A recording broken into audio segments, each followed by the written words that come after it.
नमस्कार. शंखनाद न्यूज चॅनलच्या मराठी बातमीपत्रात आपल्या सर्वांचं परत एकदा स्वागत करते. बघूया आजच्या काही मराठी ठळक बातम्या. विवेक घोडमारे यांच्या कथासंग्रहातील प्रत्येक कथेतून मानवी नाते उलगडते.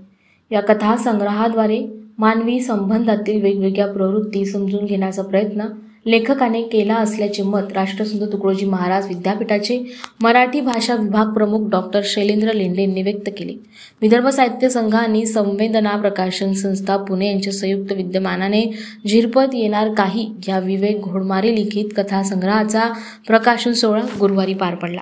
विदर्भ साहित्य संघाच्या अमेय दालनात झालेल्या या कार्यक्रमात व्यासपीठावर विदर्भ साहित्य संघाचे अध्यक्ष प्रदीप दाते, 97व्या मराठी साहित्य संमेलनाचे अध्यक्ष डॉक्टर रवींद्र शोभणे, विदर्भ साहित्य संघाचे सरचिटणीस विलास मानेकर, संवेदना प्रकाशनाचे दीपक कुलकर्णी प्रामुख्याने उपस्थित होते.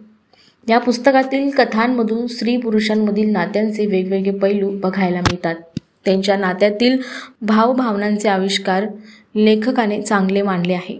तसेच यातील वैशिष्ट्यपूर्ण कथांमधून मानवी जीवनाचा धाडसी शोध घेण्याचा प्रयत्न केला. विवेक घोडमारे यांनी आजच्या काळात राहून वर्तमानाचे सुंदर वर्णन केल्याचे मत डॉक्टर रवींद्र शोभणे यांनी व्यक्त केले. शंखनाद न्यूजसाठी ब्युरो रिपोर्ट. तर या होत्या आजच्या प्रमुख बातम्या. परत भेटूया नवीन बातमीपत्रासह. तोवर नमस्कार. सर्व प्रकारच्या पाळीव प्राण्यांसाठी अत्यंत गुणकारी इनोटॉक्स पौष्टिक आहार.